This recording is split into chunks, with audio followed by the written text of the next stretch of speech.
this riff on race relations and our schools and all this other stuff and how it all ties together. I'm going to talk a little more softly than I normally do because it's almost like whatever I had in Honolulu, at least with regard to my voice, is creeping back on me, and I'm trying not to go down that road of losing my voice again. But let me start at the beginning.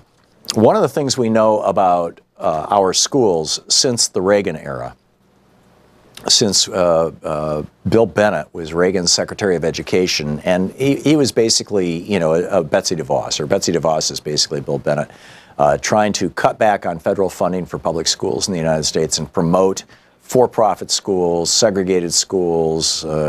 Well, back then it was segregated schools. I'm not sure there's that much of that still going on, but still, he was promoting these bizarre ideas.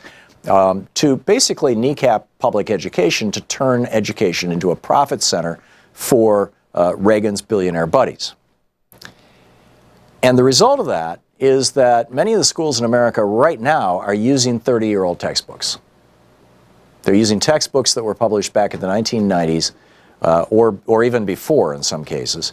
And the result of that is that students are not getting information that comports with contemporary perspectives, with modern perspectives, and they are getting, bizarre misinformation.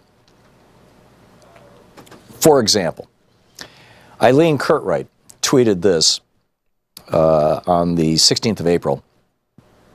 She said, "My daughter's history book explains that saying slavery was bad is too simplistic, and many slaves were probably fine with it." And then she quotes from the book. I mean, shows an actual photo of a page from her daughter's American history book, or American civics book, which, by the way, was published in the early 1990s.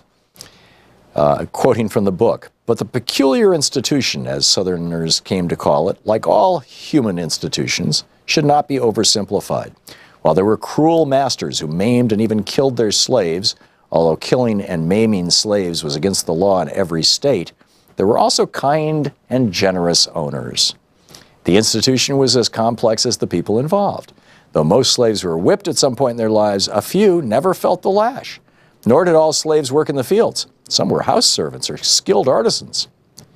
No reference here, by the way, to kind of what happened to Sally Heming. I mean, the house servants were the ones most likely to be sexually abused. Anyhow, many may not have even been terribly unhappy with their lot, for they knew no other. But certainly others were, as the Nat Turner revolt revealed. And then they go back into this, and it's like, really? Tearing families apart, selling family members, keeping people in bondage. I mean, literally enslaved. It was like, oh, the happy slaves, right? You can draw a direct line from that to what happened in Barstow, California a couple days ago. Barstow, California police officers fired what sounded like more than 30 bullets into a car in Walmart's parking lot, killing Deontay Butchie Yarber, 26, and shooting two other passengers, including 23-year-old Marion Tafoya, who was critically wounded. The incident occurred on the morning of April 5th when Yarber, the father of three girls ages 9, 7, and 1, drove his cousin and friends to the local Walmart. The police saw their car coming and thought he was being aggressive toward them. And so they just opened fire and took out this guy's windshield and killed him. And I don't know if his girlfriend is still alive or not. She was critically wounded. And of course, the police account of things is, well, we just didn't know what their intentions were. It was a car full of black people. So a direct line from these BS stories about slavery that we're teaching white kids in our schools to this kind of thing. A direct line from these BS stories in our schools to this from Carl Frisch I got this morning in the email. Bigots win. The Senate votes to let the car industry continue charging black people more than white people.